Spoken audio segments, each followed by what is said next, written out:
From child artist Teja to Hanumanthu. Congratulations. Thank you గురుగారు. Very very very happy for you. Thanks a lot. చాలా ఆనందంగా ఉంది నాకు. I'm very happy for you, Prashanth and Niranjan Reddy garu. Thanks a lot గురుగారు. Super. First నేను చెప్దాం అనుకుంది ఏంటంటే సంక్రాంతిలో అన్ని సినిమాలు అవన్నీ మీరు అర్థం చేసుకుని మీరు మాలాంటి కొత్త వాళ్ళకి స్పేస్ ఇవ్వటం అనేది, అది మిర్చిలో డైలాగ్ ఉంటుంది, అది ఏమి గుండెరా అని. సో నిజంగా మేము హార్ట్ ఫెల్ట్, అది నిజంగా ఫీల్ అయ్యాం. ఈ ఇంటర్వ్యూ మొత్తం ఫన్ ఉంటుంది, స్టార్టింగ్ కొంచెం ఇలా స్టార్ట్ చేస్తాం కానీ బట్ వెయిట్. సో నిజంగా హార్ట్ ఫెల్ట్, చాలా చాలా ధన్యవాదాలు మీరు అర్థం చేసినందుకు. రెండోది, మీ సినిమా రిలీజ్ ఉండగా కూడా మా సినిమా కోసం, అంటే నేను మీకేమి కాను, ప్రశాంత్ మీకు తెలీదు, మీరు మా టీంతో ఎప్పుడు వర్క్ చేసింది లేదు, బట్ స్టిల్ మీరు మా కోసం కొత్త లేదో ట్రై చేశారు, కుర్రాళ్ళు ట్రై చేశారు, వాళ్ళకి సపోర్ట్ చేద్దామని మీరు చేసింది. We're very very thankful. ఇవాళ థియేటర్లో లాస్ట్లో ఒరే హనుమంతు అని కోటిగాడు వస్తుంటే మంచి రెస్పాన్స్, మోత మోగిపోతుంది అసలు. భలే ఉంది. Very happy. మీరు ఒక మెట్టు మమ్మల్ని ఎక్కించారు, దానికి థ్యాంక్స్ అలాట్. ఫస్ట్ ఇప్పుడు ఈగిల్, అదే సంక్రాంతికి హనుమాన్, ఫిబ్రవరి 9th ఈగిల్. అది కూడా మా సినిమా నేను భావిస్తున్నాను, ఎందుకంటే చాలా అభినాభావ సంబంధం ఈగిల్తో నాకు. ఫస్ట్ మా డైరెక్టర్తో మళ్ళీ ఇంకోటి చేస్తున్నావు, హీరో గారితో, ఆ విషయం తర్వాత వస్తాలే, డైరెక్టర్తో, ప్రొడక్షన్ కంపెనీతో, ముగ్గురితో నాకు చాలా క్లోజ్ రిలేషన్ ఉంది. చాలా పెద్ద బ్లాక్ బస్టర్ అవ్వాలి ఈగిల్ అని మీ టీం తర్వాత అంత కోరుకునేది నేనే నిజంగా.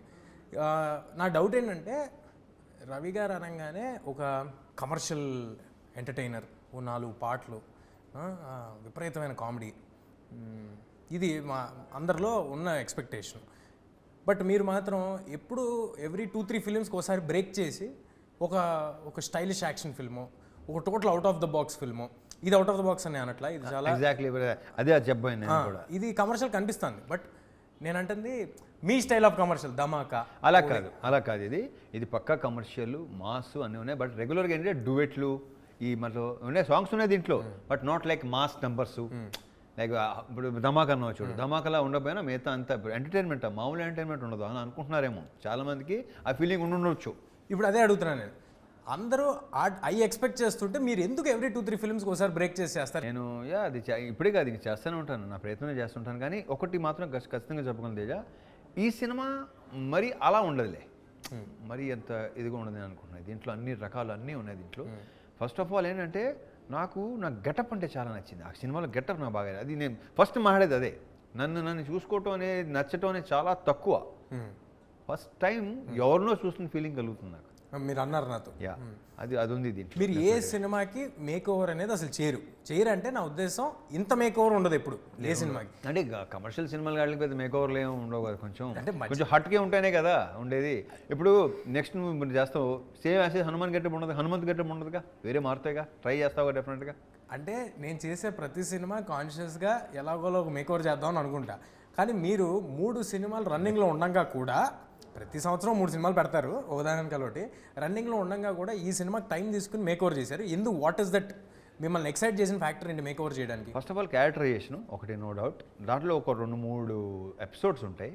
ఎపిసోడ్స్ అంటే మళ్ళీ అది ఐటమ్స్ అనుకుంటారేమో, కాదు, కథలోకి సంబంధించిన 3-4 ఎపిసోడ్లు ఉన్నాయి. అవి నన్ను బాగా కరెక్ట్ తెలుగు పదంలో ఆకట్టుకున్నాయి, విపరీతంగా నచ్చింది. కార్తీక్ తన డిజైనింగ్, ఆ మొత్తం each and every episode designing నాకు ఏవైతే చెప్పాడో, ఇది మామూలుగా చాలా క్లీషే లైన్ అయినా సరే ఇది నిజం. అదేంటంటే, తను చెప్పిన దానికంటే బాగా వచ్చింది, డెఫినెట్గా బాగా, బెటర్ డెలివర్ చేసాడు, which I didn't expect, to be very honest. ఇప్పుడు దాన్ని ఇంకా ఎన్హాన్స్ చేయడానికి ట్రై చేస్తున్నాడు. లైక్ సౌండ్, సిజీ, ఆ బ్యాక్గ్రౌండ్ మొత్తం అంతా. సౌండ్ ఎక్స్ట్రాడినరీ సౌండ్, విజృంభణము, విస్ఫోటనము, అది వస్తుంటే ఒక చిన్న గూస్ బంప్స్ మూమెంట్ ఉంది. అది ఇంకా రిలీజ్ చేయలేదు, డైరెక్టర్ గారు ఇక్కడే ఉన్నారు కాబట్టి తప్పకుండా వెంటనే రిలీజ్ చేసేస్తే ఎంటర్టైన్ అవుతాం. సో ఆయన డైరెక్టర్ విషయం వచ్చింది కాబట్టి, మీకు నాకు తెలుసు పర్సనల్గా, ఆడియన్స్కి తెలియాలి కాబట్టి అడుగుతున్నా. ఈ డైరెక్టర్తో మీకు 4 సినిమాల రిలేషన్ అంతేనా? మూడు సినిమాలు, డిస్కో రాజా, ధమాకా అండ్ ఇది. సో అంటే డిఓపికి మీరు డైరెక్షన్ ఛాన్స్ ఇవ్వటం ఇది ఫస్ట్ టైం కాదు. ఎందుకు కార్తిక్కి మీకు డైరెక్షన్ ఇద్దాం అనిపించింది? ఎందుకంటే తను ఆల్మోస్ట్ ఫస్ట్ సినిమా కింద లెక్క ఇది, డైరెక్టర్గా. యా, సో మరి ఎందుకు ఇద్దాం అనిపించింది అండ్ దిస్ బిగ్ ఫిల్మ్? అది కేవలం మళ్ళీ మామూలుగా ఏదో చెప్తాడు, ఒక యాక్షన్ ఫిల్మ్ ఉందండి. అండ్ ఫస్ట్ చెప్పింది ఏంటంటే డేస్ కూడా తక్కువ, లైక్ ఎక్కువ సాంగ్స్ అలాంటిది అని స్టార్ట్ అయింది. నువ్వు ఎందుకు నవ్వుతున్నావు నాకు అర్థమవుతుంది. అది పెరుగుకుంటున్నా మన స్క్రిప్టు స్ట్రక్చరు దాని స్పాను పెరుగుకుంటానే వచ్చింది. లైక్ హనుమాన్, మీరు అనుకుంది ఒకటి, జరిగింది ఇంకోటి. సో అలా కరెక్ట్గా చెప్పాలంటే అలా అనమాట. సో వెరీ చాలా నమ్మకం, కాన్ఫిడెంట్గా తను చెప్పింది యాస్టీజ్గా. సైలెంట్గా ఉంటాడు, ఎక్కువ మాట్లాడు కానీ, బట్ మనం చూసిన తర్వాత నేను బేసిక్గా నేను మానిటర్ కూడా చూడను, కట్ చేసి చూపించింది మళ్ళీ కట్ చేసి చూపిస్తాడు కదా, అప్పుడు చూసి వెరీ హ్యాపీ. మరి మీకు లొకేషన్లో సైలెంట్గా ఉండేవాళ్ళంటే కొంచెం మీకు ఇరిటేషన్ వచ్చేస్తూ ఉంటుంది, ఎలాగ మరి? అంటే అది ఇక్కడ ఇంకోటి ఉంది, ఎంత సైలెంట్గా ఉన్నా తనలో ఒక హ్యూమర్ ఉంది, ఒక రకమైన హ్యూమర్ ఉంది. ఆ హ్యూమరే సినిమాలో ఉంటుంది. నైస్. తనకి కానీ తన రైటర్ మనీకి కానీ ఇది ఒక విచిత్రమైన హ్యూమర్ ఉంది, అది యూనిక్ హ్యూమర్, అది ఉంది దీంట్లో.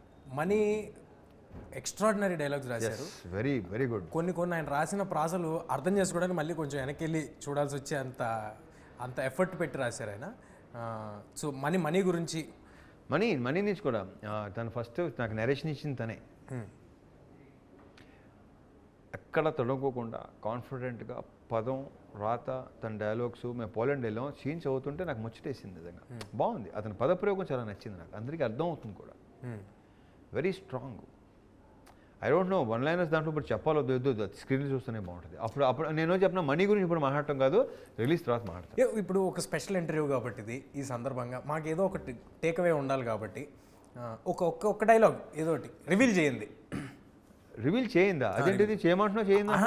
ఇప్పుడు దాకా ట్రైలర్లో రివీల్ చేయండి డైలాగ్.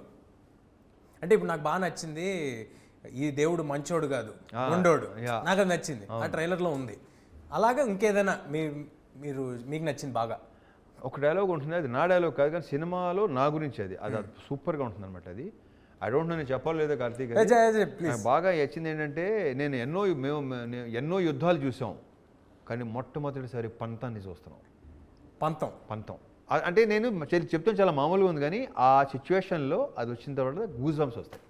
అది మీకు ఒరిజినల్గా కూడా రియల్ లైఫ్లో కూడా యాప్ట్ అవుద్దాం. ఎన్నో యుద్ధాలు చూసాం కానీ పంతం మాత్రం. ఇప్పుడు నాకు డౌట్ గురుగారు, కమర్షియల్, ఇప్పుడు నాకు అడిగినట్టు కమర్షియల్ సినిమా లేకపోతే ఒక యాక్షన్ ఎంటర్టైనరు ఏ సినిమా చేసినా కానీ మీరు ఇద్దరు హీరోయిన్లు ఉంటున్నారు ఏంటండి? నాకు సంబంధం లేదు, నేను పెట్టమంటున్నాను ఏంటి నాకు తెలియదు. ఇద్దరు హీరోయిన్లు మాత్రం కంపల్సరీగా ఉంటుంది. చెప్పిన ఒకటి మాత్రం ఒకరి హీరోయిన్ బాగుంది, చాలా బాగుంది, ఇద్దరు ఉంటే ఇంకా కలర్ఫుల్గా ఉంటుంది, నేను ఎలా అనుకుంటాను. నేను ఎప్పుడు మీతో అనే మాట ఇక్కడ చెప్పేచ్చా? అవును, నేను ఏ సినిమాలు ఈ మధ్యకాలంలో ఈ రెండు హీరోయిన్లు ఇద్దరు హీరోయిన్లు ఏ సినిమా చేశాను నేను లాస్ట్? లేదు, టైగర్ ఒకటి, టైగర్లో ఉన్నారు. దీంట్లో లేదు, నేను 2-3 సినిమాల్లో పేర్లు చదువుతుంటే 2-3 హీరోలు అనుకుంటున్నాను. రావణాసురాలో 3 ఉన్నారు. అది అంటే దాంట్లో హీరోయిన్ అంటే హీరోయిన్ కాదు కదా. నేను మీతో ఎప్పుడు చెప్పేది ఆడియన్స్ సమక్షంగా ఒకటి చెప్పేస్తాను, చెప్పచ్చా? మీకు తెలుసు కదా అదేంటో. చెప్పు. అదేంటంటే చిన్న ప్రాబ్లమ్ ఒకటి, యంగ్ హీరోస్ అందరికీ, అంటే కొత్తగా వచ్చిన యంగ్ హీరోస్ అంటే ఐ మీన్ టు సే కొత్త బ్యాచ్ మా లాటు చాలా ప్రాబ్లం ఫేస్ చేస్తున్నారండి. హీరోయిన్లు దొరకట్లేదు. ఎందుకు దొరకట్లేదంటే ఉండేదో 15 మంది ఉంటున్నారు. రవితేజ గారు సంవత్సరానికి 3 సినిమాలు చేస్తారు. ఒక్కో సినిమాలో 2 హీరోయిన్లు ఉంటున్నారు. దానికి ఆడిషన్ మాత్రం 4 చేస్తున్నారు. అంటే 3x4 12 మంది కూడా మేము రవితేజ గారి సినిమా చేస్తున్నాము అని ఫిక్స్. 12 మందినా, ఒక్కో సినిమాకి 4 ఇంటూ 3 సినిమాలు అంతే. సో ఆ 12 మంది మేము రవితేజ గారి సినిమా చేస్తున్నాం, మీరు కాసేపు ఆగండి అని చెప్పి మమ్మల్ని ఆపేస్తున్నారు. దొరకట్లేదు, కష్టమైపోతుంది. ఇది ఒక ప్రాబ్లం ఒకటి ఉంది. ఇది ఆడియన్స్ సమక్షంగా ఇప్పుడు నేను చెప్పండి. ఇక నీకు ఆ ప్రాబ్లం ఉండదు. ఐ హోప్ ఇక నాకు ఆ ప్రాబ్లం ఉండదు అని. అంటే ఇది 2 విధాలుగా తీసుకోవచ్చు. ఒకటి, నీకు హీరోయిన్ ఉండే సినిమాలు నువ్వు ఎలాగో చేయలేవని మీరు అన్నట్టు తీసుకోవచ్చు, లేదా బిఫోర్ ఆఫ్టర్. ఐ హోప్ అలా జరగాలని కోరుకుంటున్నాం. ఇప్పుడు మ్యూజిక్ సౌండ్, ఎక్స్ట్రాడినరీ సౌండ్ ఒకటి ఈ సినిమాలో వినిపిస్తాను. పేరు బాగుంది, మ్యూజిక్ కూడా బాగుంది. ఫస్ట్ చెప్పాను కానీ కార్తీక్ అంటే ఐఎమ్ ఆల్వేస్, నాకు కొత్తలో అనేసరికి నాకు ఎక్కలేని ఊపు వస్తుంది నాకు. ఎందుకంటే వాళ్ళు మంచి ఊపు మీద ఉంటారు, ఏదో ప్రూవ్ చేసుకోవాలని, ఎంకరేజ్ చేసుకోవాలని. చేసుకునేవాడు ముందుకెళ్తాడు, చేయలేనివాడు అక్కడ ఉండిపోతాడు, అంతే. Simple, as simple as that. But కొత్తోడు అతను చిన్న సౌండ్ కానీ అసలు, అండ్ సౌండ్ మీద, సీజీల మీద, వాటి మీద కార్తిక్ కూడా మంచి కమాండు. అంటే పని చేసే కొద్దీ అతనికి పెరిగిపోతుంది. So very clear about sound and all. నేను మొన్నే చూసాను, 2 రీల్ చూపించాడు నాకు. ఇద్దరు కలిసి ఎరగదీశారు. సూపర్. అది ట్రైలర్లోనే అర్థమవుతుంది. అలాంటి మ్యూజిక్, ఇలాంటి సినిమాలకి అలాంటి మ్యూజిక్, సౌండ్ వెరీ ఇంపార్టెంట్. ఆ మ్యూజిక్కే గూస్ బంప్స్, ఎలివేషన్. మీరు మొన్న అంటూ ఉన్నారు, అంటే పనిలో పని నాది కూడా చిన్న బయట లాగిచ్చేస్తాను. పనిలో మీరు మొన్న అంటూ ఉన్నారు, హనుమాన్లో మ్యూజిక్ నాకు చాలా నచ్చింది మీరు అంటూ ఉన్నారు కాబట్టి. అతని పేరు మర్చిపోయాను నేను. హరి గౌర, యా, సూపర్గా చేశాడు. మీకు పెద్ద ఫ్యాను. నన్ను గత వారం రోజుల నుంచి చంపేస్తున్నాడు. రవి గారికి ఎలాగో అలా ఒక మీటింగ్ సెట్ చేయండి, ఒక మీటింగ్. రేపటిలో కలుద్దాం. సూపర్. ఇది మా వాడు విన్నాడు. డెఫినెట్ కలుద్దాం. అరే అలాంటి వాళ్ళు కలవడానికి నేను అసలు రెడీ. నేను ఏ సౌండ్ ఇచ్చాడు, సూపర్. సినిమా అయిపోయిన తర్వాత కూడా, ఇవాళకి కార్తిక్ గారు నాకు తెలుసు, సినిమా అయిపోయిన తర్వాత కూడా he still working on the product. దాన్ని ఎలా బెటర్ చేసి every minute Anukshanam. I'm definitely sure ఆయన ఇంతకు ముందు చేసిన సినిమాలు వాటి ఎక్స్పీరియన్స్ అంతా ఈ సినిమాతో ఎన్హాన్స్ అయ్యి ఒక్కసారి ఒక ఒక బ్లాక్ బస్టర్ డైరెక్టర్ బయటికి రావాలని చాలా మనస్ఫూర్తిగా కోరుకుంటున్నాను. ఎందుకంటే దాంట్లో నా స్వార్థాలు కూడా నాకు. డెఫినెట్గా నెక్స్ట్ నువ్వే కాబట్టి యు ఆర్ ఇన్ క్యూ కదా. సో డెఫినెట్గా లేదు. ఇప్పుడు ఒక టెక్నీషియన్, లైక్ సినిమాటోగ్రాఫర్, బేసిక్గా ఒక డైరెక్టర్ అయ్యేవాడు బేసిక్గా చాలా అరుదు, తక్కువ, లైక్ సక్సెస్ అవటం కానీ ఇంకోటి. కానీ కార్తీక్ అది కాదు, అసలు ఎగ్జిక్యూషన్ అది చెప్పాను కదా, నేను ఎక్స్పెక్ట్ చేసిన దానికంటే కూడా. అందుకే నేను ఇంకా చాలా హ్యాపీగా ఉన్నా. కానీ రిలీజ్ ముందు మీరు హ్యాపీగా ఉంటే కనిపించేస్తుంది మాకు. నా అర్థమైంది కదా మీకు. మీరు మీ సెల్ఫ్ క్రిటిక్ నేను ఉన్నది చెప్పేస్తాను, బాగుంటుందా బాగాలేదా అది రిలీజ్ ముందు కూడా చెప్పేస్తారు. మీ వైబ్ అనేది బయటకు కనిపించేస్తుంటుంది. ఆ సినిమా పట్ల మీకున్న నమ్మకం, మీ వైబ్ కనిపించేస్తుంటుంది. Coming to People Media Factory, సినిమా వెనకాల సినిమా పీపుల్ మీడియా ఫ్యాక్టరీకే మీరు వరుసగా చేస్తున్నారు. అయినా హోమ్ ప్రొడక్షన్లో అయిపోయింది అది. ఎగ్జాక్ట్లీ. సో ఎందుకు మీరు పీపుల్ మీడియా ఫ్యాక్టరీతోనే ఈ జర్నీని కంటిన్యూస్గా? అక్కడ విశ్వ గారితో, వివేక్ గారితో కనెక్షన్ కుదిరింది, భలే కుదిరింది అనమాట. బికాస్ వాళ్ళు చాలా పాజిటివ్ పీపుల్, ఉన్నట్టు మాట్లాడేస్తారు, ఏదో సోది ఎక్స్ట్రా అయ్యో ఉండవు. వెరీ జెన్యూన్ పీపుల్ ఇద్దరు. అండ్ నేను ఉన్నది మాడతాను, వాళ్ళు ఉన్నది మాడతాను. అందుకే నాకు తెలిసి పర్ఫెక్ట్గా కనెక్ట్ అయింది. అందుకే వరుసగా సినిమాలు చేస్తున్నాం. అందుకే అంటున్నాను, it's like my home production. Every 15 minutesకి ఒక హై ఉంటుంది సినిమాలో అని ఒక టాక్ వినిపించింది నాకు. ఈ సందర్భంగా రివీల్ చేస్తున్నా. సో ఈ సినిమా నుంచి టాక్ ఎక్కడి నుంచి వినిపించింది నీకు?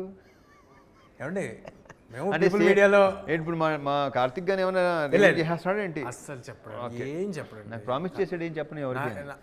నాకు కొట్టేసి నాతో కూడా కొట్టేయించుకున్నాడు. ఓకే, ఏంటి నన్ను ఏం అడగద్దని.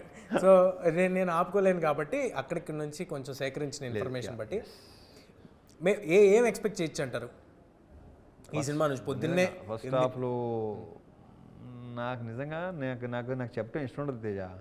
నాకు తెలుసు, అది చూసి ఎక్స్పీరియన్స్ అవ్వాలి. అది ఫస్ట్ హాఫ్లో, సెకండ్ హాఫ్లో ఒక ప్రీ క్లైమాక్స్ ముందు ఐఎమ్ వెయిటింగ్ అబ్బాయి. నీకు అంతగా నీకేం చెప్పను. మీ ఇంటుంటే పెద్ద హిట్ కొట్టేస్తున్నాం అనిపిస్తుంది. Let's hope. I wish strongly. I'm very very happy for that. And ఈ సినిమా హిందీలో సహదేవ్ అని అనౌన్స్ చేశారు. అంటే ఆ టైటిల్ ఈగలేని దొరకలేక ఆల్రెడీ ఎవరు చేస్తున్నారు. సో అందుకే లేకపోతే ఈగలేని పెట్టేవాళ్ళు లేక, అందుకే సహదేవ్ అని పెట్టారు. But how serious are you to cater your films to other language audience also? Do you want that to happen? అంటే ఇంటెన్షనల్గా చేస్తారు? అది ఇంటెన్షనల్గా చేయట్లేదు, ఇట్ షుడ్ హ్యాపెన్ అంతే. ఇప్పుడు మనం అనుకుని చేస్తే అవ్వవు, ఇట్ షుడ్ హ్యాపెన్ అంతే. హిందీ ప్రమోషన్స్కి బాంబే, ఢిల్లీ అన్నీ తిరుగుతున్నారు కదా, వాళ్ళకి తెలిసిన సౌత్ ఇండియన్ 4 stars పేర్లలో వాళ్ళు కంపల్సరీగా చెప్పే పేరు वो आपका रवितेजा का फिल्म बहुत देखते हैं हम लोग. అండ్ ఇంకోటి ఏంటంటే యాంపుల్ కాంటెంట్ ఇలా ఇసురుతూ ఉంటారు మీరు సంవత్సరానికి. అరే తీసుకో, పట్టుకోరా, ఏ ఇక్కడ విక్రమార్కుడు డబ్బింగ్తో స్టార్ట్ అయింది. విక్రమార్కుడు డబ్బింగ్ నుంచి. బట్ గ్రహాలు ఎలాగ అనుకూలించాయి, ఎన్ని కోట్ల మంది ఎన్ని లాంగ్వేజ్ల్లో చూడటం అనేది మనం ఇది నిజం తేజ. ఇప్పుడు నేను అక్కడికి వెళ్తే అసలు వాళ్ళని చూస్తుంటే నన్ను చూసి ఎవరు అనుకుంటున్నారు నాకు తెలుసు. ఒక్కసారి రాజా ది గ్రేట్ కో దేనికో మీరు అలీ గారు వెళ్తే అస్సాంలో ఒకసారి చెప్పండి మన ఆడియన్స్ కోసం. క్యాల్కటా ఎయిర్పోర్ట్లో దిగి అక్కడి నుంచి బై రోడ్ వెళ్ళాలి. దిగంగానే ఒక గుంపు నాయకు పరిగెత్తుకుంటూ వస్తుంటే ఇల్లేంద్రా ఇలా వస్తున్నారు, ఎవరు అనుకుంటున్నారని చెప్పేసి వస్తే వాళ్ళు అసలు వాళ్ళు మామూలుగా చూడరంట. ఆ డార్జిలింగ్ వెళ్ళాము, డార్జిలింగ్లో అయితే అసలు ప్రతి ఒక్కడు టీవీలో రిపీటెడ్గా చూస్తారు సినిమా డైలాగులతో సహా. నా యూజే మాస్ మహారాజా పేరుతో సహా. I was like very happy. And నాకు ఎక్స్ట్రాడినరీగా నచ్చింది ఏంటంటే మీరు కూర్చుని, ఎవరో అన్నారు నాతో, మీరు కూర్చుని ఏదో కాఫీ ఏదో తాగుతుంటే లొకేషన్లో ఒకడు వచ్చి సార్ అలా ఓకే అనుకుని వెళ్ళిపోతే అలీగారు ఆపి ఏంట్రా అంటే నేను నువ్వు అనుకుంటున్నాడు కదా అన్నారంట కదా మీరు. నువ్వు ఎవడో అదే ఆడ నాపి నువ్వు అనుకుంటున్నాడు గలత్ ఫేమీ అన్న. కానీ మీరు నిజంగానే కాదనుకున్నారు కదా. ఆడెళ్ళి మొత్తం తాండాన్ని పట్టుకొచ్చాడంటగా మొత్తం కింద నుంచి. నువ్వే అని చెప్పి తీసుకొచ్చా. బట్ ఈగిల్ లాంటి సినిమా డెఫినెట్గా అదర్ లాంగ్వేజెస్ ఆడియన్స్కి కూడా స్టైలిష్ యాక్షన్ ఫిల్మ్స్ క్యాటర్ చేసే ఫిల్మ్స్ అంటే మన ఖైదీ కానీ ఖైదీ కానీ ఇలాంటి సినిమాలన్నీ చూద్దామనే ఒక ఎక్సైట్మెంట్ ముందు నుంచి ఉంటుంది. And theatrical films, theatrical experience ఉండే ఫిల్మ్స్ చాలా తక్కువ వస్తాయి. ఇప్పుడు మరోసారి హనుమాన్ ఎలాగైతే నేను చెప్పొచ్చానండి, గ్యాప్ దొరికినప్పుడల్లా ఒకసారి వేసేసుకుంటాను మరి అని. ఓకే, సో అలాగే ఒకసారి కాదు వేసుకుంటానండి, ఏం పర్లేదు. థ్యాంక్ యూ, వేసుకో, హ్యాపీగా వేసుకో. సో ఈగిల్ ట్రైలర్ చూస్తుంటేనే హెలికాప్టర్లు, చాపర్లు, లేకపోతే యాక్షన్, నాకు ఒక షాట్ నచ్చిందండి. ఎంత బాగుందంటే గన్లు టప్ మన కెమెరా మీద తీసుకుని మళ్ళీ కెమెరా వెనక్కి వచ్చి అది లోడ్ చేసేది. ఇలాంటి థియేటర్లో మ్యూజిక్తో చూస్తే ఐఎమ్ ష్యూర్ డెఫినెట్గా ఒక సూపర్ హై ఉంటుంది. మరి మీరు జింతాక్ కానీ ఇలా ఆడుమచ్చా అండ్ మెలోడీ సాంగ్ 2 ఉన్నాయి, అండ్ బ్యాక్గ్రౌండ్ సాంగ్స్ కొన్ని ఉంటాయి, యాక్షన్ సాంగ్స్ ఉంటాయి. అంటే దీంట్లో సాంగ్స్ అన్నీ కథ చెప్పే సాంగ్స్ లాగా ఉండవు. సినిమా చూస్తే ప్రతి సాంగు కథలోనే ఒక ఇదనమాట, కథ చెప్పే సాంగ్స్ మొత్తం 5 సాంగ్స్, 5 కథ చెప్పే సాంగ్స్. ఒక సీరియస్ ఫిలిం అనే ఒక నోషన్ ఒకటి ఉంది ఫ్రమ్ ట్రైలర్స్ ఆర్ టీజర్స్. దీంట్లో ఒక డార్క్ కామెడీ కరెక్ట్, ఒక సట్ల అందాదున్ లాగా ఒక డార్క్ కామెడీ అదే బాగుంటుంది సినిమాలో. నా చుట్టూ కామెడీ ఎక్కువ, నేను చేసే పనులు నీకు ఎంటర్టైన్ చేస్తాయి, నా చుట్టూ ఎక్కువ ఎంటర్టైన్మెంట్ ఉంది బాగా సినిమాలో.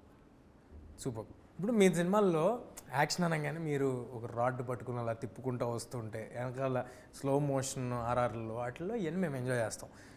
కానీ హాలీవుడ్ సినిమాలు, హిందీ సినిమాలు ఇవి చూస్తున్నప్పుడు రియలిస్టిక్ టక్ టక్ టక్ టక్ అని కొట్టే ఆ ఫాస్ట్ యాక్షన్ ఉంటుంది చూడండి, అవి చూసి ఎంజాయ్ చేస్తూ ఉంటాం. ఇప్పుడు మా రవితేజ గారు అలాంటి ఒక హాలీవుడ్ స్టైల్ యాక్షన్ని ఇక్కడ తీసుకొచ్చారు. ఈ సినిమా యాక్షన్ చూస్తుంటేనే తెలుస్తాను, ట్రైలర్లో వాటిలో కొంచెం ఒక ఇంటర్నేషనల్ స్కేల్ యాక్షన్ లాగా ఉంది. రియలిస్టిక్ యాక్షన్ అంటారు కదా, రియలిస్టిక్ అండ్ వెరీ స్టైలిష్. దాంట్లోనే రియలిస్టిక్లోనే ఆ ఎమోషన్లోనే ఒక స్టైల్ కూడా ఉంటుంది. ఎమోషన్ వర్కౌట్ అయితే ఏ యాక్షన్ ఉన్నా అది ఎలాంటి స్లో మోషన్ దీంట్లో అది ఎగ్జాక్ట్లీ తేజ, దీంట్లో వర్కౌట్ అవుతుందని నా ప్రగాఢ నమ్మకం. ఆ జీల్ ఏదైతే ఉందో, మీరు ఇన్ని సినిమా పెట్టడం అనేది చూసే వాళ్ళకి నంబర్ ఆఫ్ ఫిల్మ్స్ వస్తున్నాయి అని అనిపించచ్చు, కానీ అది ఎంత కష్టమైన టాస్క్, ఎంత ఎఫర్ట్ దాంట్లోకి వెళ్తుంది ఇన్ 100 డిఫరెంట్ వేస్ అనేది ఎవ్రీబడి షుడ్ అండర్స్టాండ్. అండ్ భయంకరమైన respect. I wish they should understand, but చాలా తక్కువ ఉంటుంది అండర్స్టాండింగ్. అదే అంటే నా ఉద్దేశం ఏంటంటే more than understanding, respect is more needed for the kind of hard work everybody is putting into one project. John Wick లాంటి మీరు విపరీతంగా ఇంగ్లీష్ కాంటెంట్, వెబ్ సిరీస్లు, సినిమాలు ఇవన్నీ చూస్తారని మాకు తెలుసు. వాటి ఇంపాక్ట్ మీరు సెలెక్ట్ చేసే కథల మీద ఎంతవరకు ఉంటుంది? లేదు అలాంటిది ఏమి ఉండదు. నేనేంటంటే ఎవరు నాకు కొంచెం స్టైలిష్ ఫైట్ ఏదైనా డిజైన్ తీసుకొస్తే నేను చిన్న రిఫరెన్స్లు ఇస్తే ఇవ్వచ్చేమో తప్ప, అదర్వైజ్ నో. అది వేరు, ఇది వేరు. నాకు ఎందుకు షాకింగ్గా ఉంటుందంటే వేరు, చేసేది వేరు. నాకు ఎందుకు షాకింగ్గా ఉంటుందంటే మీరు ఇంటికి వెళ్ళేమో రూమ్లో కూర్చుని పెట్టి కంటిన్యూస్గా ఈ ఇంటర్నేషనల్ కాంటెంట్ ఇవన్నీ చూస్తారు మీరు. ఇంటర్నేషనల్ కాంటెంట్ మీరు మళ్ళీ ఎంచుకునేటప్పుడేమో రూటెడ్ మన కథలు, మన గల్లీలో ఒకడు ఈ ఎంచుకుంటారు. అవి ఉన్నాయి కదా, క్యారీ ఆఫ్ అయిపోతాం కదా కొంతవరకు. ఇప్పుడు యంగ్స్టర్స్ మాలాంటి వాళ్ళని చూసే కాంటెంట్ ఇలాంటిది మనమే అటెంప్ట్ చేయాలని క్యారీ ఆఫ్ అవుతుంటాం. మీరు అస్సలు అలాంటి క్యారీ ఆఫ్ ఏం లేదు. మీకు నచ్చిన మన లోకల్ రెగ్యులర్ కథలు, ఇలాంటి కథలు, అదేంటి మన రూటెడ్ కథలు ఉంటాయి కదా, మన రూటెడ్ కథలు చేస్తుంటారు, కానీ చూసేవేమో అవి చూస్తుంటారు. అందుకు అసలు అయ్యే ఇన్ఫ్లుయెన్స్ చేయను. బట్ ఇందాక చెప్పినట్టు నేను చూసి సపోజ్ ఏమైనా డిజైన్ చేస్తే కొంచెం ఇది చూడ ఒకసారి, ఇది బాగుంటుందేమో, వెనకాల బ్యాక్డ్రాప్ అది బాగుంటుంది, అంతే మించి అస్సలు ఆ మెయిన్ వీళ్ళు అనుకున్న కథ ప్రకారం వీళ్ళు అనుకున్న దాని ఏమంటారు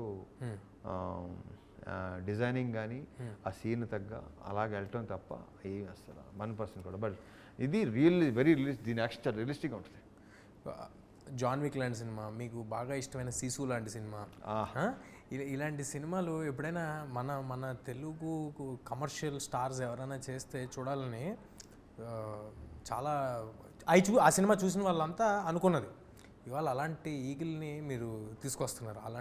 అలాంటిదంటే I mean to say style of film making సినిమా ఒకటి తీసుకొస్తున్నారు. Breaking boundaries, breaking all the language barriers. ఈ సినిమా ఒక హ్యూమంగస్ హిట్ అవ్వాలని మనస్ఫూర్తిగా కోరుకుంటున్నాను. నేను కూడా సేమ్ టు సేమ్. మీరు కోరుకుంటారు, మీతో పాటు నేను కూడా కోరుకుంటున్నాను. వర్కౌట్ అవ్వాలి ఇప్పుడు కార్తీక్ లాంటి ఒక డైరెక్టర్ నిజంగా for the effort they have put in, money లాంటి రైటర్స్, డేవిడ్ అండ్ మ్యూజిక్, వాళ్ళకి దాంతో పాటు నేను ఇది ఆడితే వీళ్ళందరికీ మంచి పేరు వస్తే I'll be the most happiest person. మీకు చెప్పేదే ఉంది, మీకు కొత్త ఏం కాదు. మీరు సక్సెస్లు ఎన్ని చూసేశారు, ఏమి ఇదంతా చూసారు. More than anything director, writer, మీరు అన్నట్టు మ్యూజిక్ డైరెక్టర్, వాళ్ళందరికీ this should become a new life. They should become big, should go to life అవ్వాలి. వాళ్ళ నెక్స్ట్ సినిమా చాలా బాగా తీయాలి. మళ్ళీ ఎక్కడికి వచ్చినావు? సో నిజంగా మనస్ఫూర్తిగా ఈ సినిమా సూపర్ హిట్ అవ్వాలని కోరుకుంటున్నా. ఎలాగంటే మీరు మా సినిమా కోసం ఎంతైతే రూట్ చేశారో, మేము గెలవాలి అని మీరు ఎలాగైతే అనుకున్నారో, అలాగే కార్తిక్ వాళ్ళందరూ ఈ సినిమాతో గెలవాలని మా టీం నుంచి, హనుమాన్ టీం సైడ్ నుంచి wishes to Eagle. Thank you. And once again thank you గురు గారు ఫర్ బీయింగ్ కోటిగాడు in Hanuman. And congratulations once again. Thank you. The whole team of Hanuman. Thank you, Gurugaru. Thank you. Thank you, Jaya. Feb 9th eagle థియేటర్స్లో వస్తుంది. Feb 8th premieres యూఎస్లో రాబోతున్నాయి. So అందరూ తప్పకుండా ఈగిల్కి వచ్చేయండి. థియేటర్ ఎక్స్పీరియన్షియల్ ఫిల్మ్స్ మన దగ్గర అంత తొందరగా వస్తూ ఉండవు. బట్ జనవరిలో వచ్చిన సినిమాలని అందరూ ఎలాగైతే థియేటర్లో ఆదరించారో, అలాగే ఈగిల్ని అందరూ ఒక సూపర్ డూపర్ బ్లాక్ బస్టర్ చేయాలని కోరుకుంటున్నాం. మనం ఎప్పుడు కొన్ని హాలీవుడ్ స్టైల్ యాక్షన్ ఫిల్మ్స్ ఇలాంటివి చూసి మన కమర్షియల్ హీరోస్ కూడా ఇది చేస్తే బాగుండని ఫీల్ అవుతాం. అలాంటి మన కమర్షియల్ స్టార్ ఈగిల్ అనే సినిమాతో అలాంటి ఒక రియలిస్టిక్ యాక్షన్, ఒక స్టైలిష్ ఫిల్మ్ని తీసుకుని వస్తున్నారు.